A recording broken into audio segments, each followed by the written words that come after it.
Nous allons nous asseoir. Moi, je crois que quand on acclame comme ça,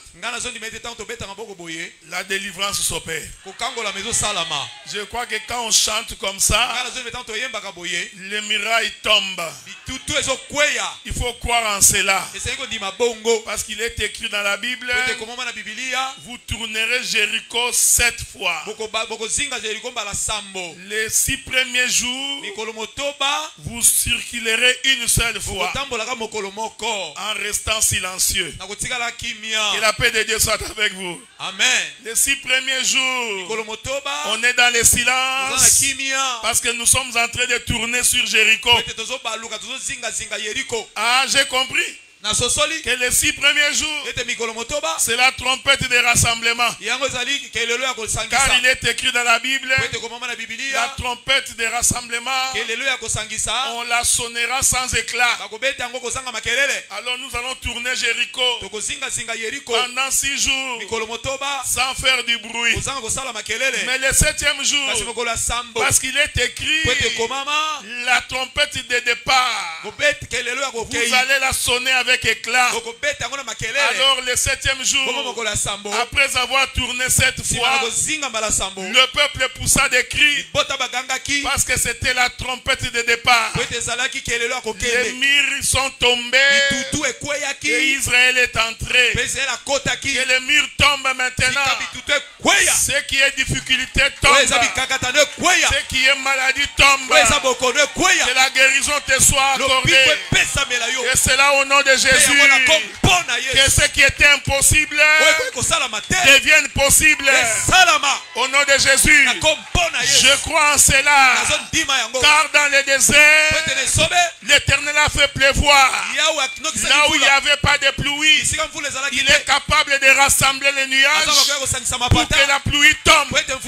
Ma prière cet après-midi, que la pluie de l'Éternel tombe sur toi. Que la pluie de l'Éternel se répande sur toi. Comme au jour d'Adam, pour créer Adam, Dieu fait lever la pluie qui tombe sur la surface du sol afin que l'homme soit rassemblé. Que cette vapeur délocalise cet après-midi. Nous avons dit au nom de Jésus.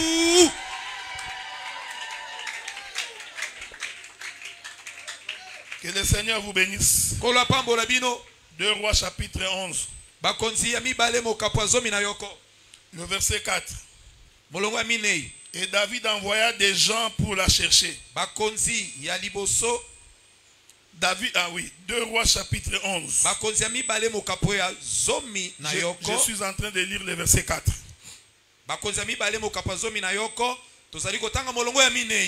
David envoya des gens pour aller la chercher. Elle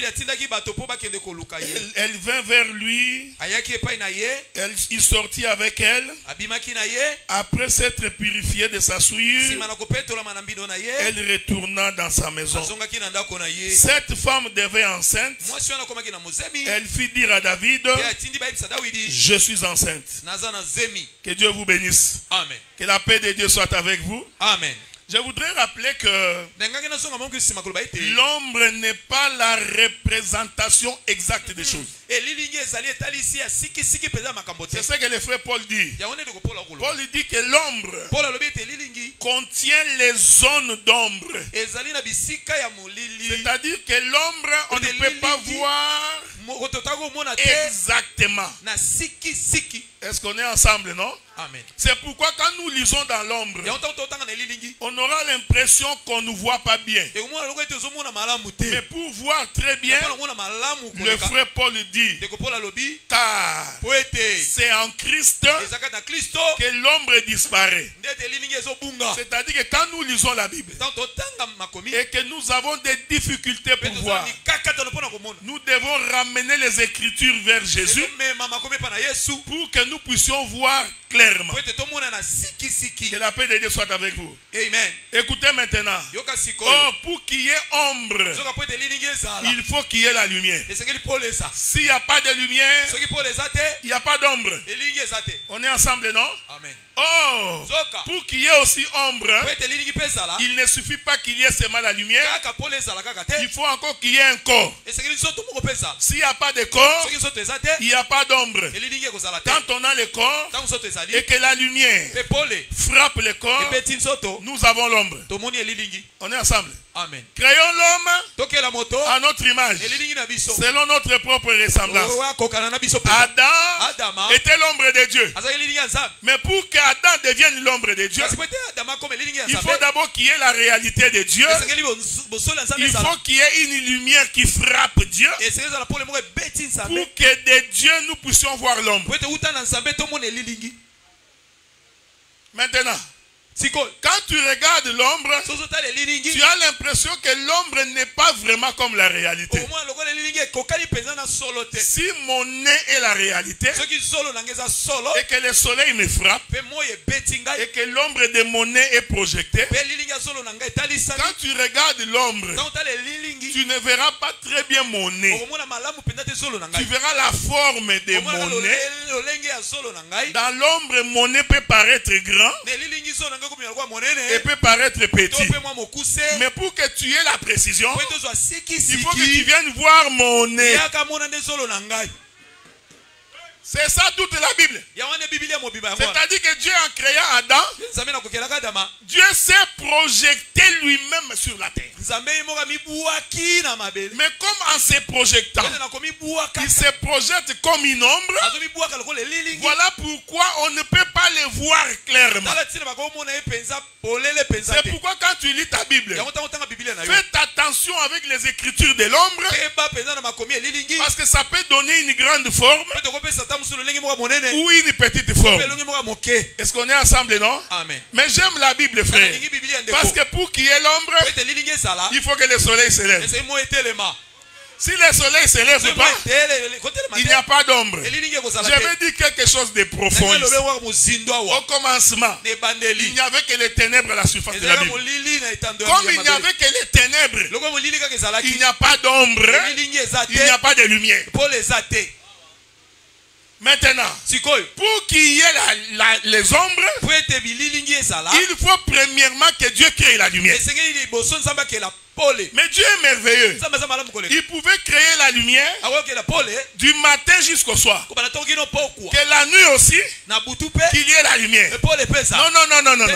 Dieu les divise en deux. Il fait en sorte que une partie soit lumière, une autre partie soit ténèbres. Attention, la partie ténèbres là, c'est l'ombre de la lumière. Ça là, si tu ne comprends pas, je vais aller visiter Dieu dans le pays d'Égypte. La Bible dit, la colonne qui conduisait Israël était d'un côté lumière et d'un côté ténèbres. Mais c'était la même nuée. Écoutez, ce n'était pas deux nuées. C'était cette nuée là qu'on appelait Dieu, qui conduisait le peuple. Mais cette colonne était d'un côté lumière et d'un côté ténèbres. Bon, je vais avancer. Le jour, cette colonne-là était nuée. Oh, quand la colonne est nuée, elle est ténèbre. Et la nuit, la même colonne devient le feu. Quand il devient feu, il est lumière. Est-ce qu'on est ensemble, non? Amen. C'est pourquoi quand on a construit le tabernacle, pour prouver que Dieu est entré, la nuée est descendue. C'était Dieu en personne qui est entré. Maintenant, regardez, frère. Parce que ce que je vais toucher aujourd'hui, je marcherai dans l'ombre. Alors, je voudrais d'abord dire, les histoires de la Bible, ce n'est pas comme à l'école. Que le chapitre 2 et la suite du chapitre 1. Oh, le chapitre 3 et la suite du chapitre 2. Tu vois le chapitre 9, c'est la suite du chapitre 8. Ça, c'est l'école. Mais nous, dans cet évangile, nous pouvons sauter du chapitre 2 pour expliquer quelque chose qui est au chapitre 18.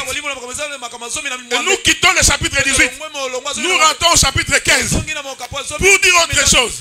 C'est pourquoi quelqu'un pose la question. Dites-nous, quand Caïn a dit que si je fuis loin de toi et que quelqu'un me voit, quelqu'un me tuera. Un témoin de Jéhovah m'a posé la question.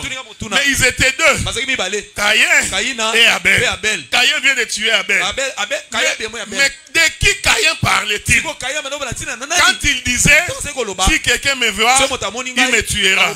C'est que lui n'avait pas compris. Quand Caïn disait ça, il n'était plus dans le chapitre 2. Caïn, quand il disait ça, il était déjà vers le chapitre 9 ou chapitre 10 ou chapitre 11. C'est-à-dire qu'il avait déjà prophétisé sur ce qui arrivera. Les gens que Caïn disait qu'ils vont les tuer, ce sont des gens qui n'existaient pas encore. Mais Caïn les avait déjà vus. Évangile. Est-ce que vous me comprenez, hein? Amen. Mais un lecteur de théologien, je ne suis pas contre la théologie. C'est aussi bien d'aller apprendre. Mais la théologie ne donne pas le ministère. Ça, il faut le savoir. C'est bien. Dieu ne peut pas faire l'objet d'une étude. Donc il devient comme ça, prémisse, conclusion. C'est pourquoi à l'école théologique, on ne forme que des pasteurs, soit les missionnaires. Nous avions cherché les prophètes dans l'école théologique. Il n'y en a pas. Nous avions cherché les prophètes. Ils n'en trouvent pas. Ils sont tous des pasteurs. Bon, on les laisse tranquilles avec leurs histoires. Écoutez, c'est très important ce que j'ai dit. C'est-à-dire qu'il y a des choses que Dieu cache, que la lettre noire sur blanc ne le dit pas. Mais quand on a l'œil, on voit. Quand Caïn a dit ça, Caïn avait déjà vu les autres enfants d'Adam.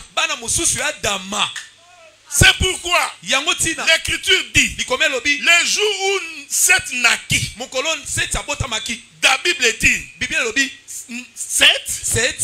Adam, pardon, âgé de 130 ans, donnant naissance à un fils du nom de Seth. On est ensemble, non? Amen. Il y a une précision dans l'Écriture. L'Écriture dit, un fils à sa ressemblance. Il ne faut pas sauter. Ne lis pas la Bible vite, vite, vite. Il y a des précisions. Pourquoi la Bible dit que Seth c'était le fils à la ressemblance de son père? Oh, ces versets-là, Dieu l'avait répété encore lui-même. Le jour où il créait Adam, il dit nous créerons l'homme selon notre propre ressemblance. Parce qu'on est ensemble, non? Amen. Voilà pourquoi quand Seth naît, Seth doit ressembler à son père. Ici, avant la naissance de Seth, il y a eu d'autres enfants qui sont nés. Mais ces enfants-là ne ressemblaient pas à leur père. C'est pourquoi ils ne sont pas dans la généalogie. Pour être dans la généalogie, il faut ressembler à son père. Est-ce que vous voyez ça? Amen. Donc Adam a donné naissance aux autres enfants. Mais le problème c'est que comme il est le père de tous les êtres vivants, il a aussi donné naissance au fils de la perdition. Ça là, toute la Bible va me soutenir. Allons dans la maison du potier. C'est lui qui manipule l'argile. Il décide par lui-même. Ça c'est le vase d'honneur. Ça c'est le vase à usage vil, prédestiné pour le jour du méchant. Est-ce que vous me suivez? Amen. Donc Adam, quand Seth naît, Seth lui ressemble. C'est comme ça que quand on cite la généalogie de Jésus, on va aller toucher Seth pour descendre. Mais les autres enfants, les enfants de Caïn, la généalogie de Caïn, ils existent aussi. Mais Dieu ne les cite pas parce qu'ils ne sont pas dans la ressemblance de Dieu. C'est pour attester que le monde que vous voyez, il y a des gens qui sont créés par Dieu, mais qui ne ressemblent pas à Dieu. Il y en a aussi qui sont créés par Dieu, mais qui ressemblent à Dieu. Heureux sommes-nous, parce que nous ressemblons à notre Père. Nous marchons comme lui, nous réfléchissons comme lui, et nous avons l'espérance que nous verrons notre Père. Regardez. L'ombre, c'est très important. Quand l'ombre, soit pour que l'ombre soit manifestée, il faut qu'il y ait le soleil. Je vais dire quelque chose d'important ici. Le soleil, il se lève en Orient.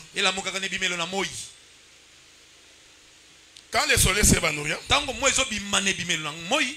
regardez bien. Quand le soleil se lève en Orient et qu'il frappe un corps, l'ombre du corps doit se trouver en Occident. Est-ce que vous me suivez? Quand le soleil se lève, il frappe le corps. Le corps dont je parle ici, c'est Dieu. Quand il frappe Dieu, l'ombre de Dieu est en Occident. Oh, qu'est-ce que c'est l'Occident? Selon la Bible, c'est la terre. Bon, je vais expliquer ça. Le soleil se couche en Occident. En d'autres termes, le soleil meurt en Occident. Oh, le véritable soleil, c'est le Seigneur Jésus-Christ. Il est mort où? Sur la terre. J'ai compris que la terre, c'est l'Occident. C'est ici que Branham a eu des difficultés. Quand il était en train d'expliquer l'Occident comme étant les États-Unis d'Amérique, parce que c'était un géographe. Il a vu l'Orient là-bas. Il dit c'est Israël. Donc l'Occident, ça va être les États-Unis d'Amérique. Dieu soit loué qu'il soit mort avant. Sans qu'on allait le remettre sur le chemin. L'Occident selon la Bible, c'est la terre. Évangile éternel, merci. Et pourquoi, frère? Jacob, comme le père, il doit venir mourir en Égypte. Parce que l'Égypte, c'est la terre. Il est venu d'en haut, il est venu mourir sur la terre. Est-ce qu'on est ensemble, non? Quand le soleil s'élève, il frappe le corps. L'ombre du corps doit se trouver en Orient, en Occident. Oh, l'Occident annonce la mort de la réalité. Merci. Regardez. Quand le soleil s'élève, frère, moi j'ai toujours dit, tout est dans la création.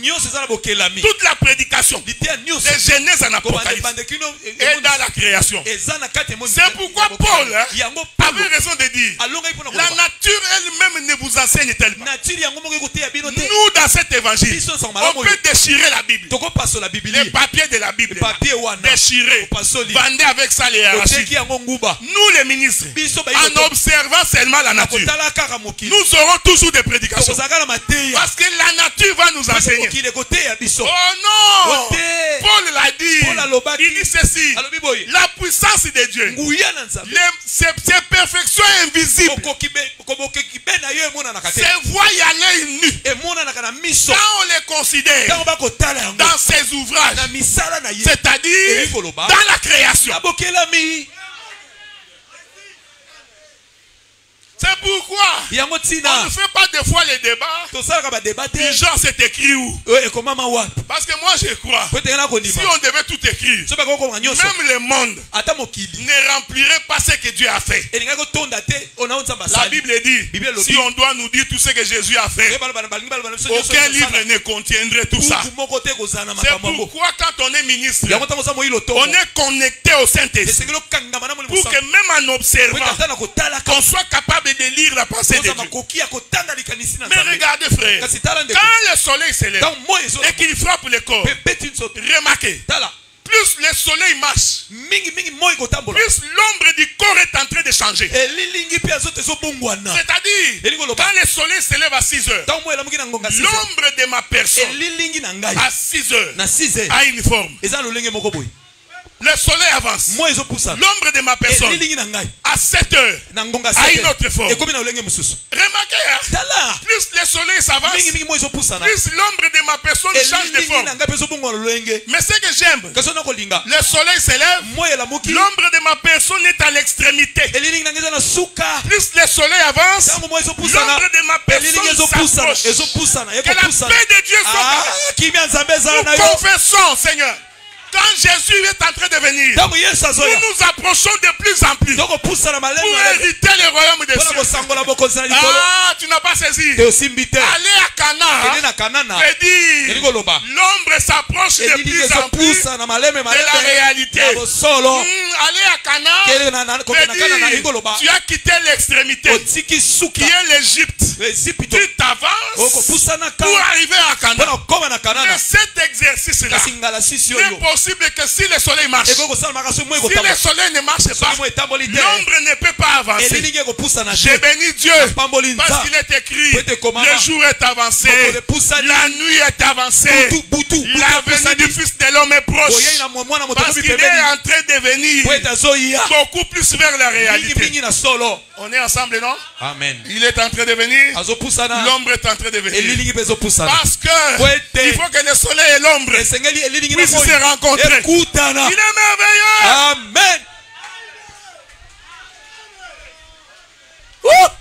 Évangile éternel. Bete la kolo Yesu Christ maboko makasi. Azanzambe.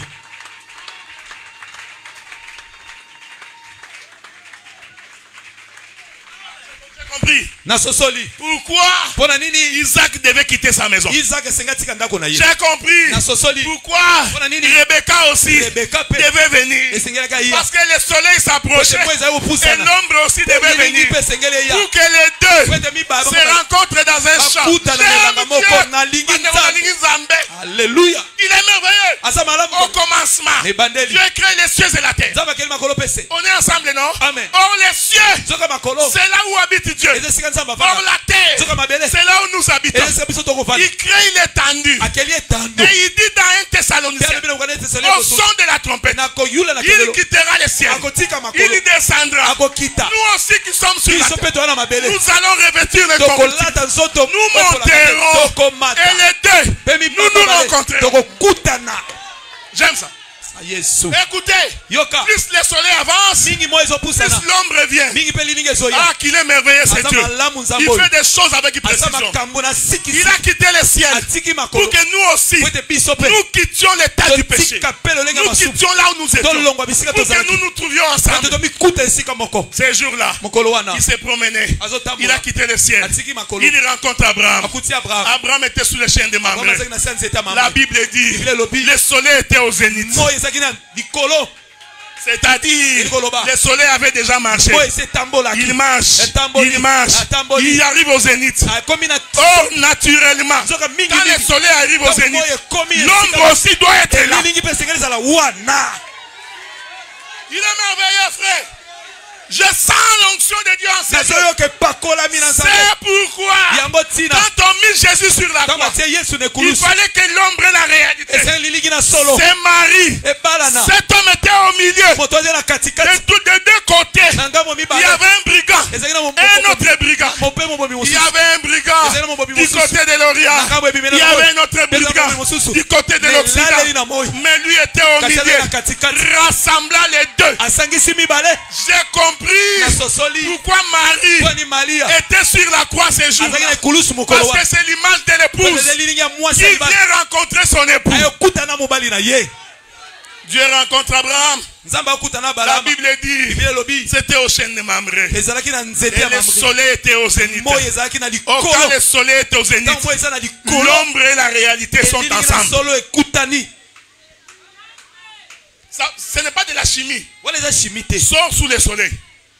Sors sous le soleil. À midi, tu verras que l'ombre de ta personne est sur toi.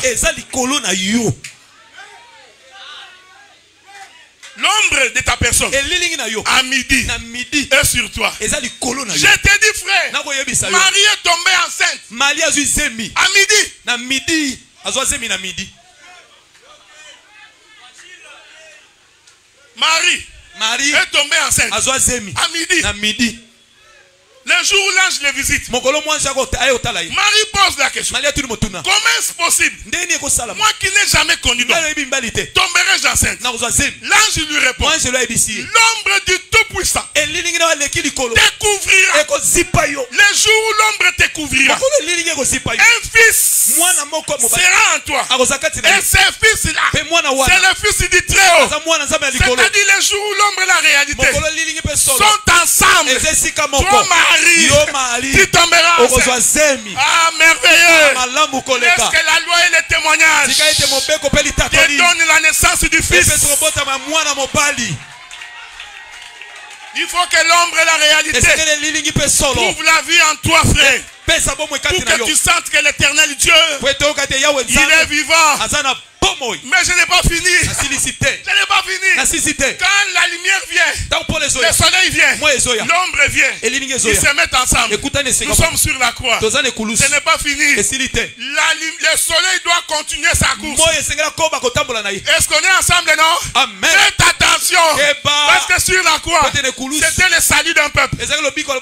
Il a commencé par dégager l'ombre en Occident. Oh, l'ombre en Occident, c'est l'église. Et quand on arrive à midi, l'église est avec son époux. On est ensemble, non? Amen. Mais après midi, le soleil continue sa course. Mais quand il continue sa course, l'ombre de ce soleil, qui était d'abord en Occident, va maintenant frapper le corps pour se retrouver en Orient. Or, l'Orient, c'est le peuple d'Israël. J'ai compris. Il est venu chez les siens. Les siens ne l'ont pas reçu. Il nous a pris sur la croix. Après la croix, il doit faire retourner. Mais c'est son ombre qui retourne là-bas pour aussi sauver Israël.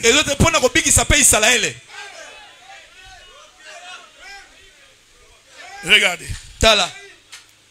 J'ai toujours dit que et l'Ancien Testament et le Nouveau Testament, tous les deux parlent de Jésus.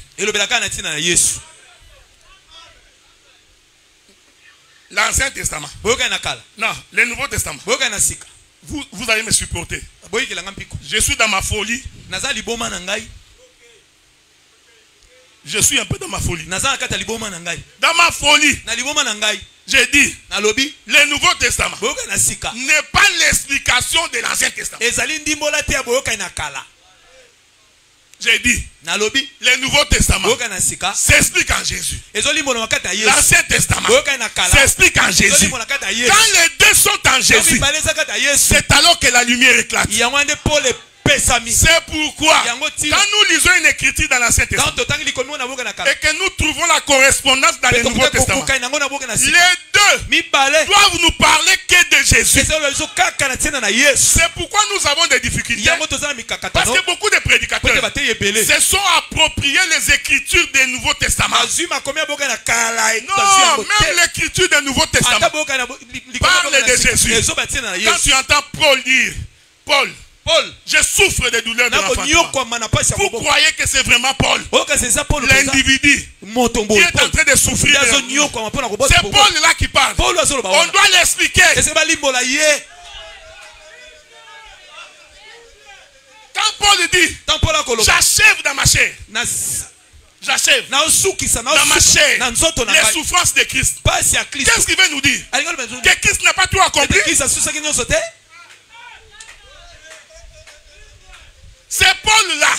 Nous allons l'expliquer. C'est Paul-là qui achève tout dans sa chair. Parce que moi, j'ai fait la différence entre Paul individu et Paul écriture. Parce que Paul individu, il avait sa vie. Mais le Paul écriture, c'est Dieu. Ce n'est pas quelqu'un d'autre. Regardez, frère. David a dit, allez me la chercher. Je n'ai pas compris. C'est-à-dire que le jour où David fait venir Bethsheba, c'est que Bethsheba était pendant sa période d'ovulation. Donc David Ah non, il est merveilleux. Ah, la Bible n'a jamais dit qu'il a pris Betshaba plusieurs fois. Je respecte d'abord l'écriture. L'écriture n'a jamais dit ça. Au nom qui venait de temps en temps. Non, ça c'est un raisonnement. L'écriture dit David sortit avec Betshaba. Betshaba tomba enceinte. Donc j'ai compris. Les jours où Betshaba arrivait, elle était dans son ovulation. Et je précise qu'elle était dans son 14e jour.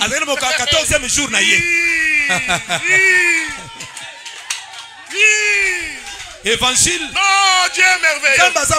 J'aime ça. Quand je sens ça comme ça, c'est pourquoi il leur avait dit vous prendrez l'agneau, mais vous l'immolerez le 14e jour entre les deux soirs. Parce que le cycle normal d'une femme, l'ovulation c'est au 14e jour. Je ne parle pas de cycle irrégulier. Normal. Donc ces jours-là, quand David appelait, demandait à cette femme de venir, prophétiquement, David savait qu'elle tombera enceinte. Le jour où il me rencontrait, elle tombera enceinte. Laisse-moi te dire, je n'ai jamais vu un homme rencontrer le Seigneur demeurer tel qu'il était venu. Non. Quand Dieu te rencontre, il doit te rencontrer au moment où tu es en train d'ovuler pour que tu tombes enceinte. Laisse-moi dire, toute conversion est un produit de l'ovulation. Est-ce que vous me suivez? Amen. Ce n'est pas moi. C'est pourquoi nous disons, si quelqu'un dit qu'il a rencontré Dieu et qu'il ne change pas de vie, ça ce n'est pas notre Dieu. Le Dieu que nous avons, quand il te rencontre, les gens doivent témoigner. Non, ce n'est pas la même personne. Cet homme ici, n'est-il pas né aveugle? Ce n'est pas lui qui demandait l'argent ici. Mais comment se fait-il qu'il est en train de voir? Dis-nous un peu. Comment tu as vu? Car nous croyons que cet homme a un démon. Il dit bon, c'est bon. Pour vous, il a un démon. Mais moi je sais une chose, c'est que moi j'étais stérile. Maintenant je suis enceinte. Tout ce que moi je sais, c'est que je ne voyais pas. Mais quand je l'ai rencontré, je suis en train de voir. Oh, laisse que le Saint-Esprit te rencontre pour que la lumière éclaire dans ta vie, pour que tu vois une chose de Dieu. David, quand il appelle Betshaba, Betshaba c'est tout un peuple qui vient pour être ensemencé. Suivez-moi attentivement. Betshaba arrive, elle tombe enceinte. L'écriture dit, parce que je joue les jeux de ping-pong. Je vais là-bas, je rentre ici. Bon, on va aller là-bas. C'est pourquoi, est-ce que vous me suivez? Amen. Elle tombe enceinte, elle donne naissance à un enfant. Mais cet enfant-là doit mourir. David se met en prière. Il prie. Je suis allé quelque part. Il prie. Dieu, que cet enfant vive. J'ai dit non, cet enfant ne vivra pas. Parce que la première venue de Betshaba, Betshaba représentait la loi. Il représentait la maison d'Israël. En tant que maison d'Israël, il ne peut pas porter la vie. Voilà pourquoi le premier enfant doit mourir. Je suis en train de sauter. Parce que c'est le dimanche que je vais toucher mon écriture. Placez-les au fort du combat. C'est là que je vais finir. Mais je saute et je reviens. Parce que j'ai un objectif à atteindre aujourd'hui. C'est-à-dire, la première fois que David connut Betshaba représente le temps où Dieu a connu Israël. Oh, quand Dieu a connu Israël, Israël n'a pas produit la vie. Est-ce qu'on est ensemble, non? C'est pourquoi sur la montagne de Sinaï, il dit à Betshaba, maintenant que vous comprenez, on peut parler comme ça. Si un étranger rentre, il ne comprendra rien. Est-ce qu'on est ensemble, non? Amen. Voilà. C'est comme Jésus avec ses disciples. C'est pourquoi ce jour-là, il dit à Betshaba, rencontrons-nous le troisième jour à la montagne. Betshaba se prépare, il vient pour rencontrer Dieu. Non, Dieu est merveilleux. J'aime ça. Maintenant, la Bible dit comment Dieu allait-il venir? L'écriture atteste. Il y a eu des rugissements. La terre trembla. Il y a eu des éclairs. On est ensemble, non? Amen. Oh, quand ces trois choses sont visibles, un géographe, il sait que la pluie va venir. Donc j'ai compris. Quand il a dit à Israël, tu me rencontreras, il voulait lui dire, tu rencontreras la pluie.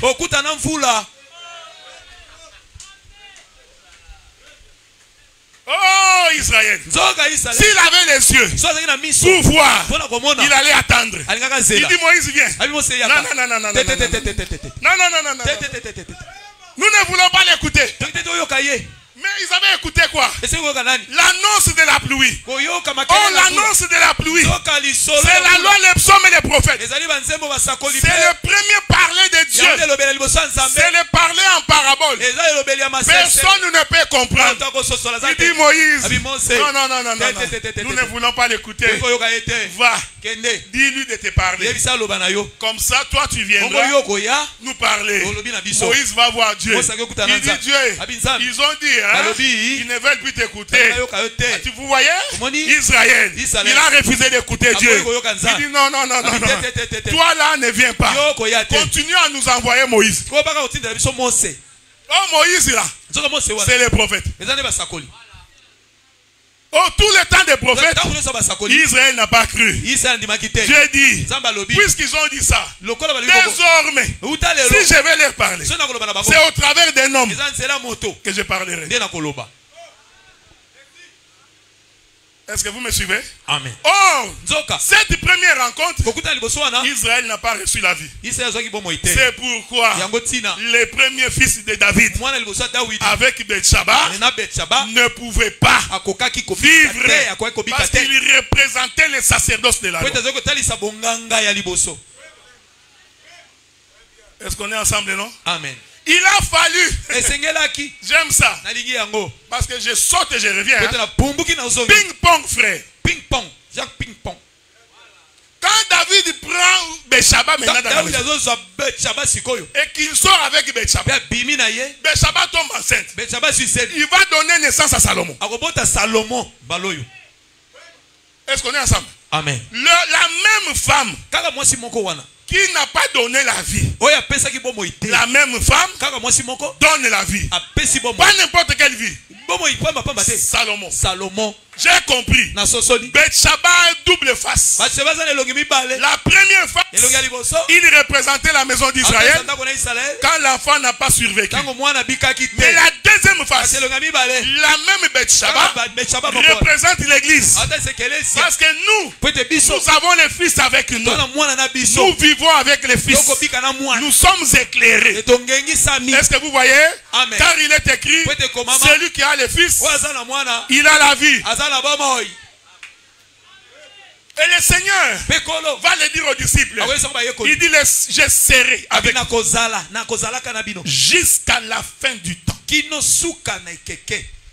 Ça c'est Jésus qui dit. Quand il annonce qu'il faut que je m'en aille, encore un peu de temps, vous ne me verrez pas. Encore un peu de temps, vous me verrez. Je serai avec vous et je serai en vous. Il parlait du Saint-Esprit. Il dit maintenant quand je serai en vous, je serai avec vous jusqu'à la fin du temps. C'est pourquoi nous on a la confession. Quand Dieu te donne le Saint-Esprit, le Saint-Esprit ne te quitte pas jusqu'à ta mort. Merci. Dieu. Excusez mes frères. Je ne parle pas de machacha que tu ressens. Ce n'est pas de ça que je parle. Je ne parle pas de tes impressions. Ma chair de poule. Quand nous chantons comme ça, tu pleures. Ce n'est pas ça le Saint-Esprit. Parce que Pierre aussi était venu s'échauffer. Mais un inconverti. Venir dans l'assemblée ne fait pas de toi un chrétien. Parce que dans l'assemblée ici, les sorciers viennent aussi.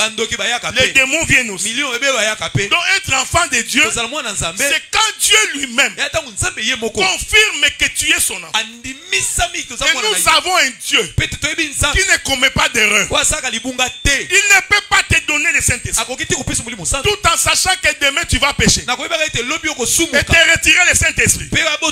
Quand tu confesses, il te donne encore le Saint-Esprit. Ça, c'est le Dieu de Bitouloukou, frère. Le Dieu que nous confessons. Même s'il sait que tu tomberas demain. Mais si, comme il connaît la fin de la chose, déjà à son commencement, il te donne le Saint-Esprit. Il sait que même quand tu tombes, tu te le révéleras et tu continueras la marche. Il sait que tu n'abandonneras pas. C'est lui qui a le Saint-Esprit. Même face aux difficultés, même face aux problèmes, même quand il souffre, même s'il pêche, il se relève toujours. Parce que le Saint-Esprit, c'est un don que Dieu ne peut pas retirer. Vous savez, beaucoup de gens pensent que pour avoir le Saint-Esprit, il faut que tu sois sans péché. Frère, il faut que tu sois sans péché. Vous pensez que Dieu est comme nous. Je t'informe. Une seule peut pécher là-bas maintenant. Et là, le Saint-Esprit. Donc Dieu, il n'est pas dans les regards des hommes. Il a les regards de l'aigle. Il te voit à 70 ans. Il te voit à 80 ans. Et il sait que tu finiras ta course dans la maison de l'Éternel. Il le sait. Maintenant il te donne le Saint-Esprit. Parce que le Saint-Esprit, c'est aussi un enseignant. C'est ce que la Bible dit. Le Saint-Esprit vous enseignera toutes choses. Il vous convaincra du péché. Cela veut dire, s'il arrive que tu pêches, le Saint-Esprit va te convaincre que ça, ce n'est pas toi. C'est le meilleur support que nous avons. C'est l'appui que Dieu nous a donné. Le Saint-Esprit, c'est lui qui nous éclaire. Quand nous tombons, c'est lui qui nous dit relève-toi. S'il n'est pas là, qui va nous enseigner? Qui nous convaincra du péché? C'est pourquoi j'ai prié que Dieu, seul Dieu, puisse t'accorder le Saint-Esprit. Parce qu'il n'y a que lui qui peut les donner. Écoutez, même si on te baptise, on te fait sortir d'eau, nous imposons les mains. C'est Dieu seul qui décide si tu auras les Saint-Esprit.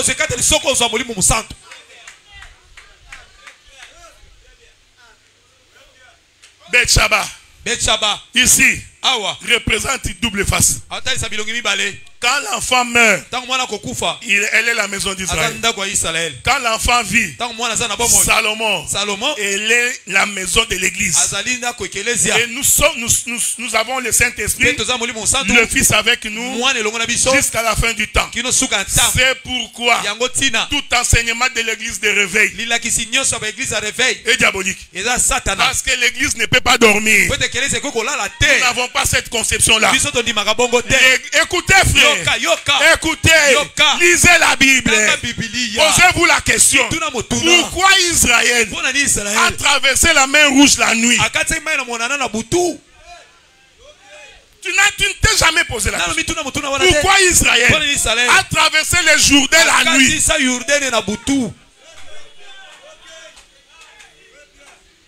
Quand tout le monde croyait qu'il y a ténèbres, quand tout le monde croit que tout le monde est dans le noir, non, il y a un peuple qui est éclairé par la colonne de feu. Il est en train de traverser. Les yeux du monde ne voient pas. L'église ne dort jamais, frère. Même si l'homosexualité bat son plein. Même si l'homme devient méchant, les passés sont devenus des escrocs, des coureurs de jupons. Je t'informe, l'église ne dort pas. L'église l'église. C'est pourquoi Jésus a dit, même pendant la nuit, vous marchez comme si vous marchez le jour. Parce que vous avez la lumière du jour avec vous.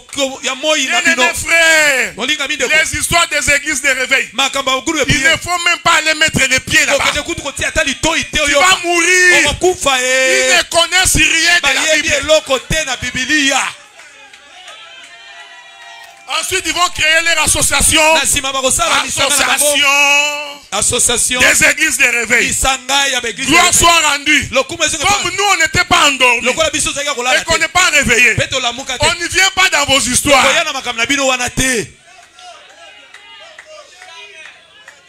On n'y vient pas. Si c'est pour l'argent, allez prendre votre argent. Je préfère mourir pauvre, sans argent, hériter le royaume des cieux, que compromettre mon existence. Vous